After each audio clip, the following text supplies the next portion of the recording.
Hey, so our Torah portion this week is Naso, and I think it's the longest Torah portion that there is, and there are a number of varied issues that come up this week. So here's the first one, and I call this, "Is that the circus that's coming to town?" So this is from the book of Numbers, chapter 4, around verse 25. So I imagine the following scene. And once again, I'm projecting our lives, our world, backward onto the Torah story.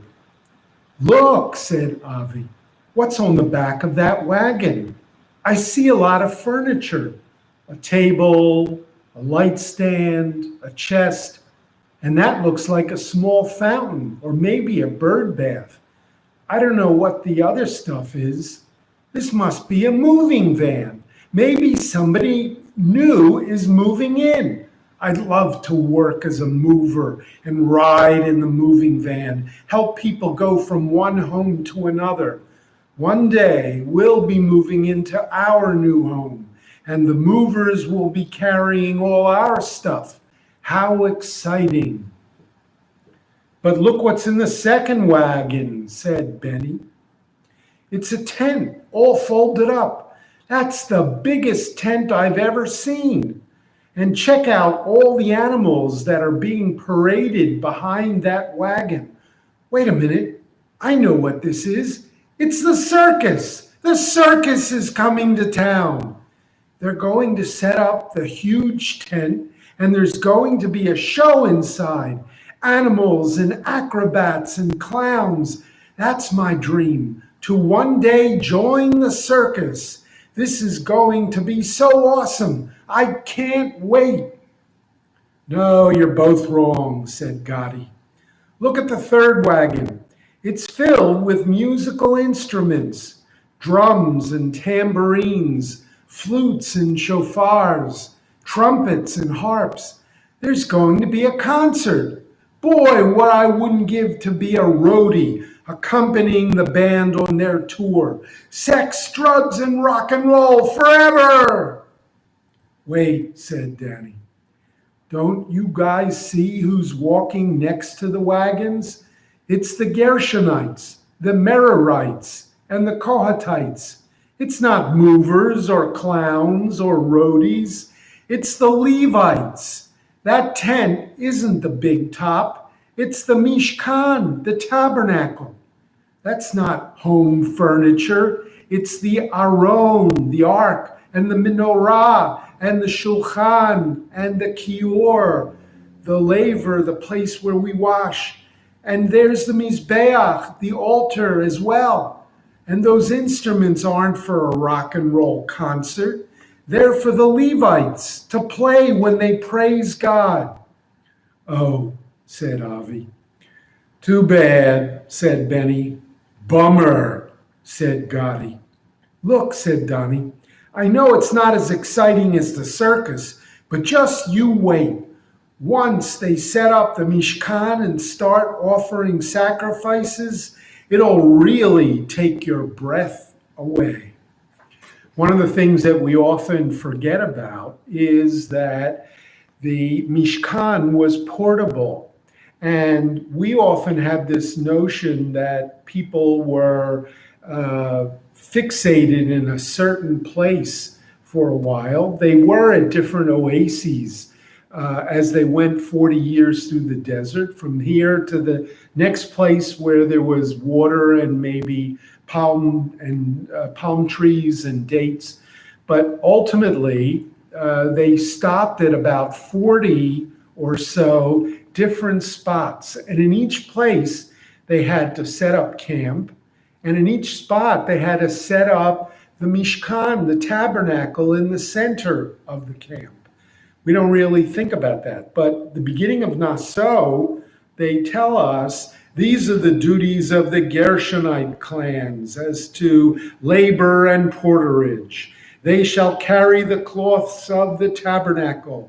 the tent of meeting with its covering, the covering of dolphin skin that is on the top of it, the screen for the entrance of the tent of meeting, the hangings of the enclosure, the screen at the entrance of the gate of the enclosure that surrounds the tabernacle, the cords thereof, and the altar, and all their service equipment, and all their accessories, and they shall perform the service. So among the Levites, there were actually three major clans, clan of Gershon, the clan of Merari, and the clan of Kohat, and each one had a separate task.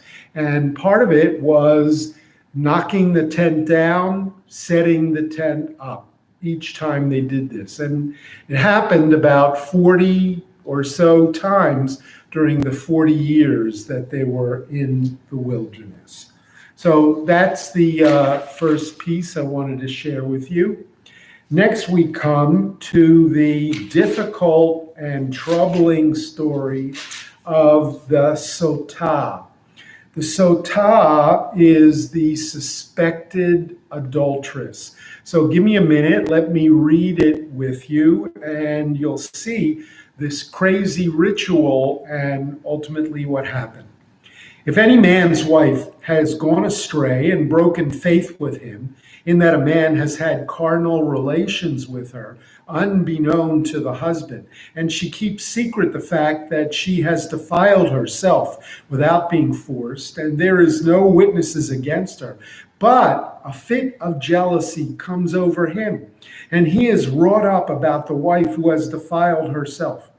Or if a fit of jealousy comes over one, and he is wrought up about his wife, although she has not defiled herself, the man shall bring his wife to the priest, and he shall bring as an offering for her 1/10 of an ephah of barley flour. No oil shall be poured upon it, no frankincense shall be laid on it, for it is a grain offering of jealousy, a grain offering of remembrance, which recalls wrongdoing. The priest shall bring her forward, have her stand before the Lord. The priest shall take sacral water in an earthen vessel, and taking some of the earth that is on the floor of the tabernacle, the priest shall put it into the water. After he has made the woman stand before the Lord, the priest shall bear the woman's head, and taking off head covering, and place upon her hands the grain offering of remembrance, which is a grain offering of jealousy. And in the priest's hands shall be the water of bitterness that induces the spell. The priest shall adjure the woman, saying to her, if no man has lain with you, if you have not gone astray in defilement while married to your husband, be immune to harm from this water of bitterness that induces the spell. But if you have gone astray while married to your husband and have defiled yourself, if a man other than your husband has had carnal relations with you, here the priest shall administer the curse of adjuration to the woman, as the priest goes on to say to the woman, may the Lord make you a curse and an imprecation among your people, as the Lord causes your thigh to sag and your belly to distend. May this water that induces the spell enter your body, causing the belly to distend and the thigh to sag. And the woman shall say, Amen, Amen. The priest shall put these curses down in writing and rub it off into the water of bitterness. He is to make the woman drink the water of bitterness. So remember, you got water, you got dirt, and you got ink. And she has to drink this now. That induces the spell, so that the spell-inducing water may enter into her to bring on bitterness. Then the priest shall take from the woman's hand the grain offering of jealousy, elevate the grain offering before the Lord, and present it on the altar. The priest shall scoop out of the grain offering a token part of it, and turn it into smoke on the altar. Last, he shall make the woman drink the water.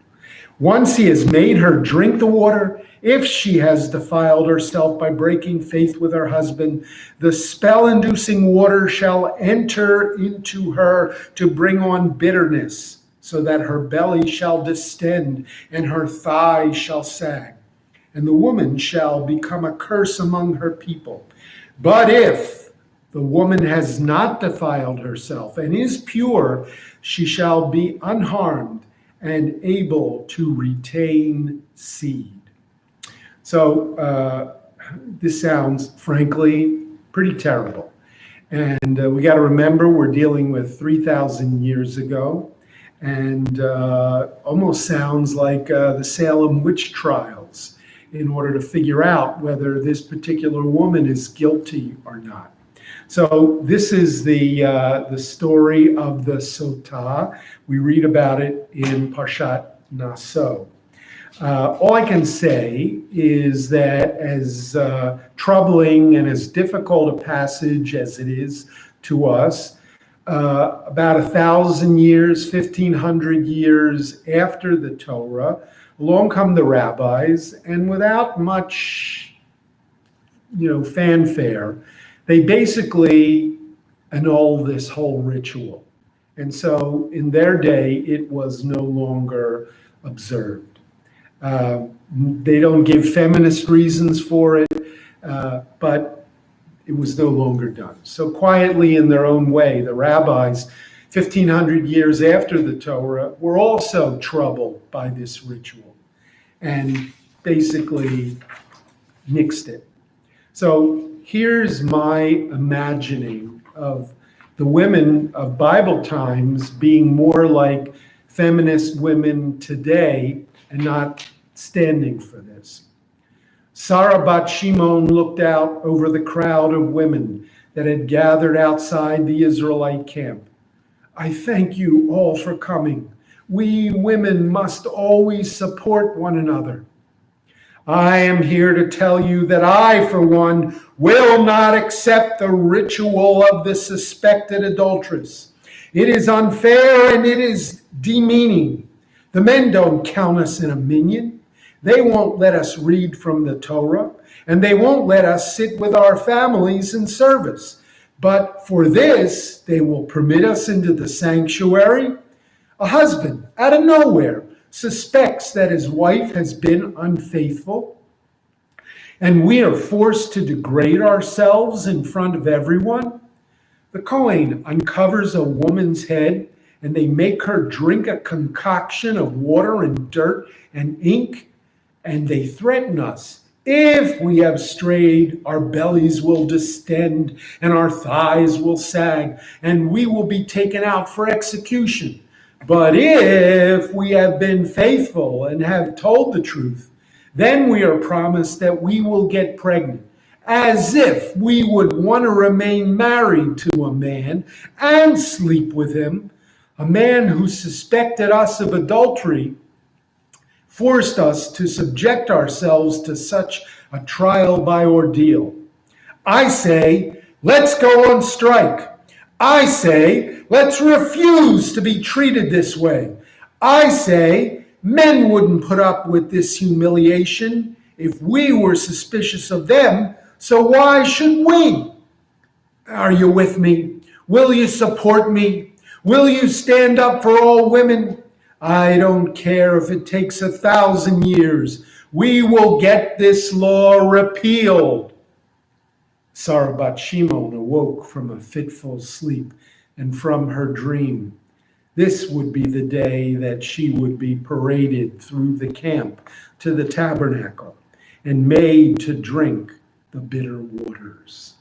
So in the days of the Torah, nobody really had the guts to rebel and to stand up. But ultimately, Sarah, prophesied, it may take 1,000 years, but we'll get this law repealed. And that's about how long it took.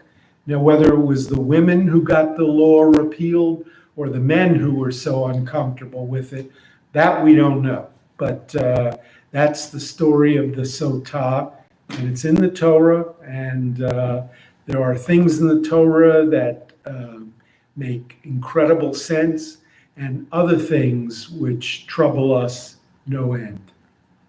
So now we come to one of the most famous passages in the Torah, And it's called in Hebrew Birkat Kohanim, in English, the Priestly Benediction. And it says as follows, in the middle of nowhere, we just have this passage. The Lord spoke to Moses, speak to Aaron and his sons. Thus shall you bless the people of Israel. Say to them, the Lord bless you and protect you. The Lord deal kindly and graciously with you. The Lord bestow his favor upon you and grant you peace. So, thus shall they link my name with the people of Israel, and I will bless them. So we have these three lines that are part of the priestly benediction, which most of us are familiar with as a kind of a benediction invocation, often at the end of services. This is partly what we say to our sons on Friday night when we bless them. And you may be aware that on Yontif, on holidays, we have what's called in Yiddish, duchening, where the priests, the Kohanim, they have their hands washed by the Levites, and then they come up, they place the talus over their heads. The cantor will call on them Kohanim, and then they say the blessing. Praise are you, Lord our God, who commanded us with the command to bless the people with love. And then they repeat word for word each of the words of Birkat Kohanim after the cantor. One of the things that you may be aware of is that Kohanim have to hold their hands like this in a special way. Some people say it's perhaps reminiscent of a shin, the shin being one of the first letters of one of the names of God, Shaddai, same shin you'll see on a mezuzah. So the message is that this is coming from Shaddai, the shin of Shaddai, the Almighty. Others say that it seems to be like blinds, that there are, places, because there's a verse in the Bible that speaks of God peering through the blinds, through the window at his people. So that's another possibility as well. Another interesting thing about the blessing is the first line has three words. Yivarechecha Adonai v'yishmerecha. May God bless you and protect you. Second line has five words. Yaher Adonai panav elecha v'chuneka. May God shine his face on you and be gracious to you. The third line has seven words. Yisa Adonai panav elecha v'yasem lecha shalom. May God lift up his face to you and may he give you peace. And it's not a coincidence that you've got 3, 5, 7, those numbers, and an increase of numbers. Blessing is about giving more. So here we have the very same idea. An incredible trivia, some of you may be aware, is that Leonard Nimoy, Mr. Spock in Star Trek, grew up in a synagogue, and he saw the priests, the Kohanim, bless the people. And later, when he got the role and was wanting to come up with the Vulcan blessing, right? What did he do? He imitated the Kohanim that he saw as a kid in his synagogue. And the Vulcan blessing, as you all know, live long and prosper, is basically another way of translating Yivarechecha Adonai v'yishmerecha. May God bless you and watch over you. So we have all of those fascinating things coming together. Here's what I took away from Birkat Kohanim. Instead of us seeing as this is the blessing that God gives to us, right? Notice how this works. God goes down to the priests who then shoot this blessing to the congregation, to the people. There's a tradition, by the way, that you're not supposed to look at the priests when they're doing this. In some people have raised this to the realm of superstition. You know, if you look at the priest when he's giving you this, you will go blind. Clearly ridiculous. Perhaps the idea of not looking at the priest is that you don't think that it's the priest who's giving you the blessing. The priest is the vehicle through which the blessing comes from God to the people. Okay? So instead of seeing Birkat Kohanim as, okay, people, here's what God's going to do for you. Here's the blessing that God is giving you. I chose to flip this on its head. And I chose to see this as a kind of a teaching. Okay, people, here's what we expect you to go out and do for others. In other words, it's not about what's God giving you. It's what God expects you to give to somebody else. Okay, and where do I get this from? In the book of Exodus, just before the Ten Commandments, we're told that the Jews are expected to be a mamlechet kohanim, a priestly people, a people of priests, a goy kadosh, a holy nation. Right? So if all Jews are in that sense a priest, so here is the blessing that all Jews are expected to give to others. So here's how I would interpret the whole idea. Yivarechecha, may you always bless, may you always praise. V'yishmerecha, may you always protect. It's not that may God bless you and protect you. It's may you praise or bless other people. May you work hard to protect others. Second line, Ya'er Adonai panav, may your face shine with a smile upon others. It's not that may God smile upon you. May you go through life with a smile on your face, greeting people in a happy way. And vichuneka, instead of may God be gracious to you, it's may your words and your deeds show your graciousness to others. And then finally, Yisa Adonai panav elecha, may you lift up your head and be attentive to others, right? Instead of spending your time with your cell phone, looking down and checking your messages and your texts and your emails, look up at people, acknowledge them. V'yasem shalom, may God give you peace, may you always strive to make peace. And then in this way, you bring God's blessings to others. I wanted to give you one other interpretation of Birkat Kohanim, and I'm sure we've all been through the following kind of experiences. So listen to this one. The rabbi was looking for the patient in room 415, but the bed was empty. He went to the desk to check with the nurse, but she was busy working on her computer, so he waited and waited.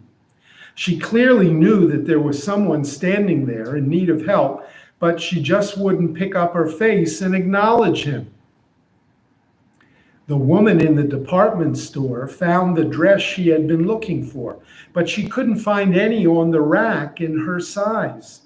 She approached a salesperson for help, but the clerk was too busy talking on her cell phone to lift up her face and talk to a customer.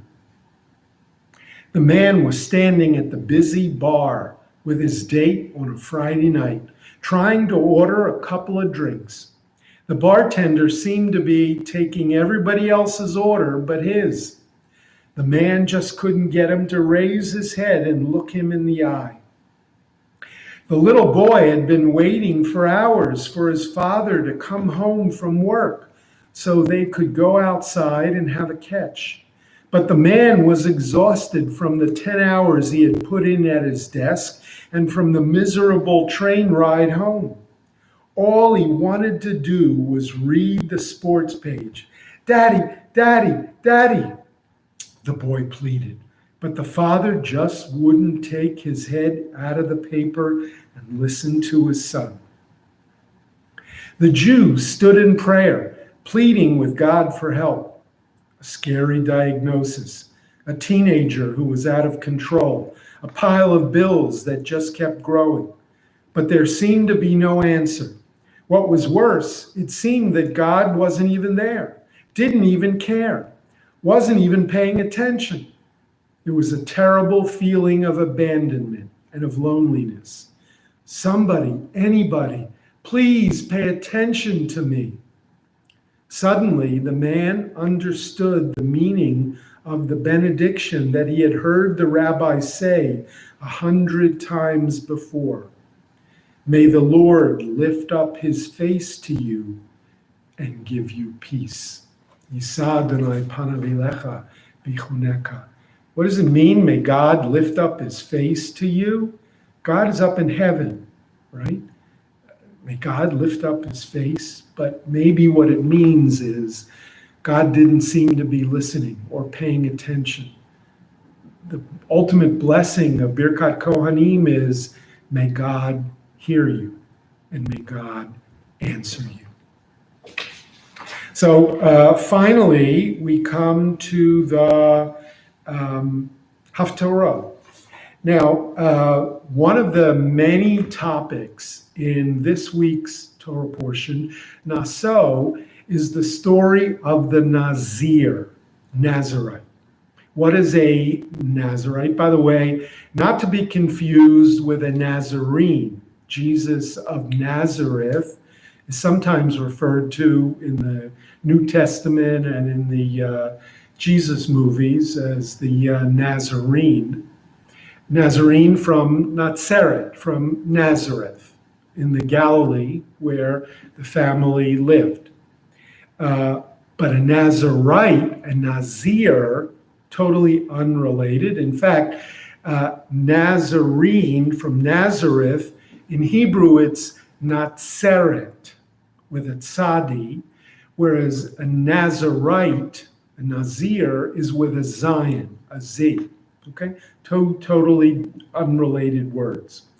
So the Torah says if somebody is looking to go out of their way to dedicate themselves to God, they want to take on some additional act of piety. They want to either show God or show themselves or maybe show the world around them that I'm on a very strict path of dedicating myself to God.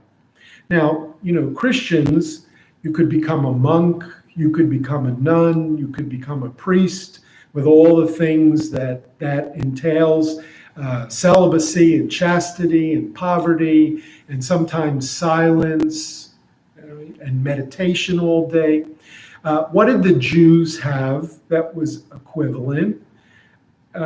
Judaism, by and large, is against asceticism, against the idea of taking on very difficult prohibitions. We weren't about that.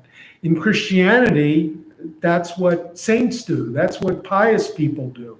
That's what the best people do. It's the weak people that, can't hack it.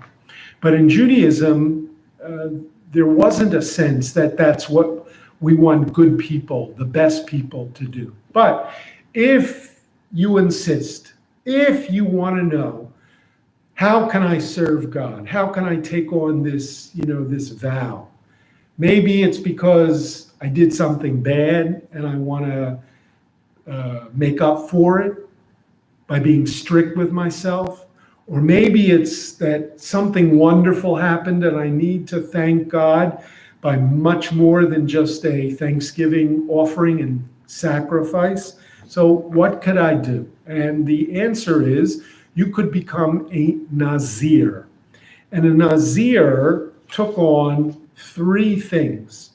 Number one, and this was probably the most important, number one is he didn't drink either wine or any product of grapes.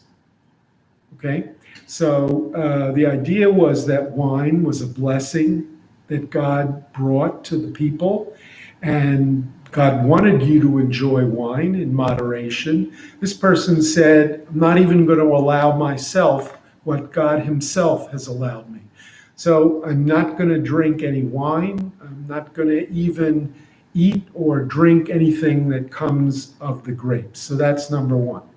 Number two is that you grow your hair long. Generally, people, Jews were known for having beards, but you were supposed to keep your hair somewhat neat. And we're told that for this period, you didn't cut your hair at all. So clearly, somebody walking around with long hair and a beard that was untrimmed, people would say, oh, he must be a Nazarite. And the third thing was you were not allowed to have any contact with the dead. Now, you got to remember that in our world, the vast majority of people die in a hospital. It's rather rare for people today to be in contact with a dead body. In the ancient world, people died at home mostly, and so people were always in contact with the dead. And we know that the priests, the Kohanim, were not allowed to either touch the dead body, or they were not allowed even to be in the same tent or enclosure with the dead body. If they were rendered ritually impure. They were thus unable to go into the temple in a state of ritual impurity and offer sacrifices. So they needed to go through a purification ritual.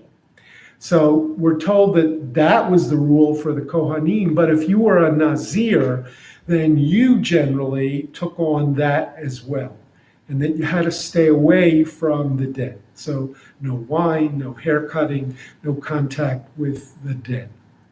Okay. Generally, being a Nazir was for a period of time, generally. You would say that for a period of a month, I will take upon myself the obligation and the requirements of being a Nazir. And then the month ended, and then there was a ritual.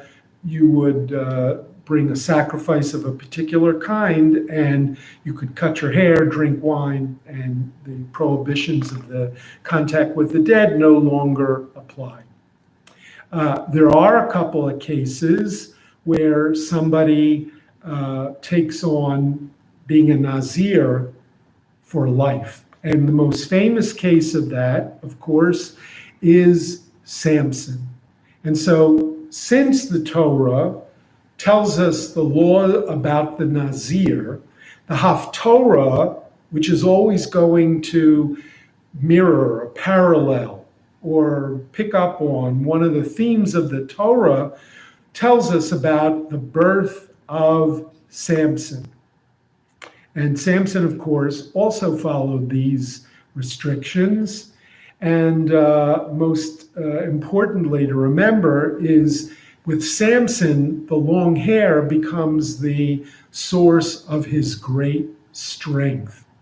And he's ultimately undone by Delilah, who is working for the Philistines and who begs him, if you love me, you tell me what makes you so strong. Ultimately, he gives in. She cuts his hair. He doesn't have strength. He's captured and tortured by the Philistines. after a while, his hair grows back and his strength restored. And ultimately, he brings down the Philistine temple, not only on the heads of the thousands of people who were there, but on his own head as well. So I was interested in the question of his name. By the way, we're told that his father is Manoach, and his mother doesn't have a name in the Bible, which is sadly often the case with women. You know, she's Mrs. Manoach, and that's pretty much it. We're told Manoach's wife was barren, had borne no children. An angel of the Lord appeared to the woman and said to her, "You are barren, have borne no children, but you shall conceive and bear a son. Now be careful not to drink wine or other intoxicant, or to eat anything impure." Notice this is almost like Mary and the Immaculate Conception, right?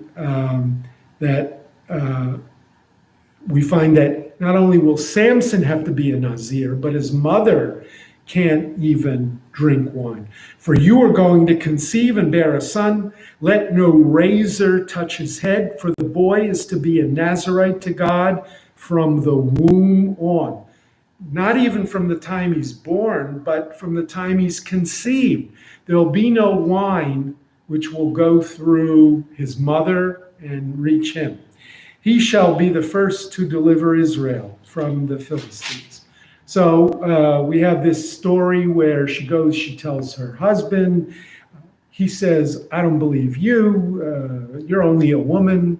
Let's see if the angel comes and tells me." The angel comes and tells him. He says, "Oh my God, we're going to die. An angel of God, right, has appeared to us." And ultimately, we see how stupid he is, because the whole point of the angel's message is, you're not going to die. You're going to give birth to this son who's going to be this great hero, Samson. So ultimately, this happened, and we're told at the very end, the woman bore a son. She named him Samson. The boy grew up, and the Lord blessed him. The Spirit of the Lord first moved him in the encampment of Dan, between Zorah and Eshtaol. So I was interested in the question of the name Samson. Where does this come from? What does it mean? What does it signify? If you're a barren woman, haven't been able to have a child, there's a miraculous child. He's a special kid. We're told he's going to have a special destiny. You can name him anything you want. What are you going to name this special kid who's going to be one of the great heroes of Israel? And the answer is Samson. So here's the problem. In English, names don't mean anything. Transliteration of names. We need to go back to the Hebrew. And of course, Samson in Hebrew is Shimshon. Okay? So Shimshon, the word from the root shemesh, shin, mem, shin, the three-letter root, could mean three different things. So I'm imagining the parents, as all parents do, discussing, what are we going to name our baby and why? What does the name mean? What does it signify? So I'm imagining the birth takes place and Manoach says, "It's a boy." The wife says, "Just as the angel promised us." Manoach says, "What shall we call him?" And the wife says, "His name shall be Shimshon."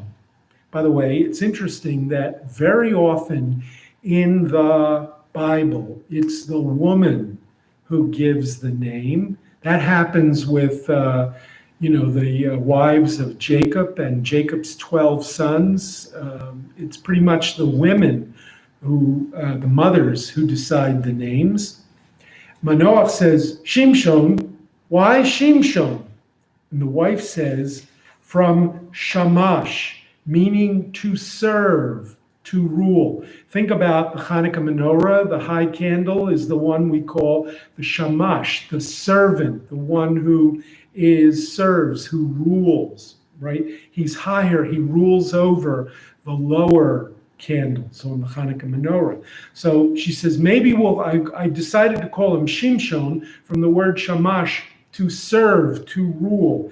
May our son serve his people as a great ruler. Beautiful explanation. Manoach says, he hears this, he comes up with a different interpretation of the same name. And may he shackle the enemies in bronze fetters and make them serve as mill slaves in prisons. So notice the difference between the wife and the husband. The wife, she picks the name, but her meaning of the name are positive things. Serve as people, rule over us. The father, he comes up with sort of the dark side, the negative side, to shackle the enemies, right, in the sense of being a servant, the enemies who will become slaves, right, in prison, make them serve as mill slaves in prison. So here's the interesting thing. The idea is that Manoach is thinking, my son is going to be so great. He's going to make our enemies, put them all in handcuffs and make them serve in the temple. And ultimately, what's fascinating is that this is what happened to Samson. That Samson, he is captured and he becomes a slave working the mill. You've all seen the slave or the mule is hitched to this thing and you go round and round, which turns the mill, which grinds the grain. So ultimately, without realizing it, Samson's father puts this on his son, and this is what's going to happen to his son, not by his son to others. And maybe the mother says, and I got another reason why I chose that name, not only from Shamash, but from Shemesh. You may know that Shemesh is the Hebrew word for sun. So may our son shine like the sun. May our S-O-N shine like the S-U-N. And the father says, and like the sun, may he blind the eyes of the enemy. And sadly, that's exactly what happened to Shimshon. That when they captured him, they gouged his eyes out so he wouldn't have the ability to run away. And then finally, the wife says, Shimshon, there's another possibility for this root.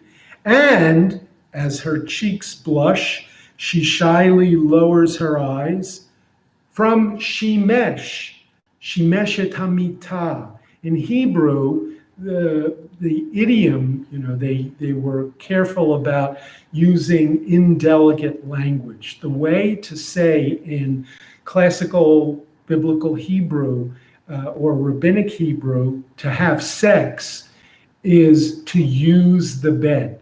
So Shemesh et Hamita, to use the bed. So the mother who just gave the baby this name blushes as she's thinking of her son grown up and using the bed. May he give us many grandchildren, which is the ultimate blessing that you want from your children. And then Manoach, again, takes the concept and turns it around, and with his dirty mind, he smiles with a leering smile. And may he bed many women. And of course, that becomes a kind of a curse of Shimshon. He was married at least once, and that ended badly. And then afterwards, he goes and he hangs out with Delilah, and of course, that ends badly. So I finished this little explanation of Shimshon's name this way. And Shimshon carried the blessings of his mother, right? Indeed, he served his people. Indeed, he shone like the sun. And whether he had many children or not, hard to know that. But he also carried the curses of his father, right? He was blinded. He was made into a slave in the Philistine temple, and women ultimately proved to be his undoing. So that's Parshat Naso this week. We'll take a little break for about 10 minutes, and we'll come back for Mariv at 8:30.